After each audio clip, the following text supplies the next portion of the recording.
இருக்கக்கூடிய சகல ஆவணங்களும் பல தடவைகள் சரிபார்க்கப்படும், பல காரணங்களுக்காக இவை எல்லாமே நிராகரிக்கப்படும் என்று சொல்லியும் இந்த அறிவுறுத்தல்கள் வெளியாக இருக்குது. அதே போல அடுத்ததாக இருக்கக்கூடிய மிக மிக முக்கியமான விடயம்தான் இந்த புகலிட கோரிக்கை. உண்மையிலேயே பிரித்தானியாவை பொறுத்த மட்டும் இந்த 2023ஆம் ஆண்டுல இருந்து இந்த புகலிட கோரிக்கைன்றது அதிகரித்துக் கொண்டிருக்குது. பல பேர் புகலிட கோரிக்கை முன்வைத்துக் கொண்டிருக்கிறார்கள். அது இலங்கை, இந்தியா என்ற நாடுகளை தாண்டி பாகிஸ்தான், பங்களாதேஷ் என்று சொல்லி பல நாடுகளில் இருந்து இந்த பிரித்தானியாவில் புகலிட கோரிக்கை முன்வைக்கக்கூடியவர்கள் அதிகம்.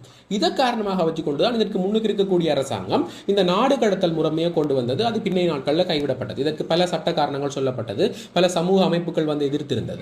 இதை காரணமாக வச்சுக்கொண்டு அந்த நாடு கடத்தல் முறைமை கைவிடப்பட்டிருந்தது. ஆனா இப்ப மீள பிரித்தானிய அரசாங்கம் என்ன சொல்லியிருக்குன்னு சொன்னா, இந்த புகலிட கோரிக்கையாளர்கள் அதே போல இந்த குற்ற பின்னணி கொண்டிருக்கக்கூடியவர்கள் எல்லாமே பிரித்தானியா விட்டு வெளியேறாம வசித்துக் கொண்டிருக்கிறார்கள். அது காரணமாக வச்சுக்கொண்டுதான் இதற்கு முன்னுக்கு இருக்கக்கூடிய அரசாங்கம் இந்த நாடு கடத்தல் முறைமையை கொண்டு வந்தது. அது பின்னைய நாட்களில் கைவிடப்பட்டது. இதற்கு பல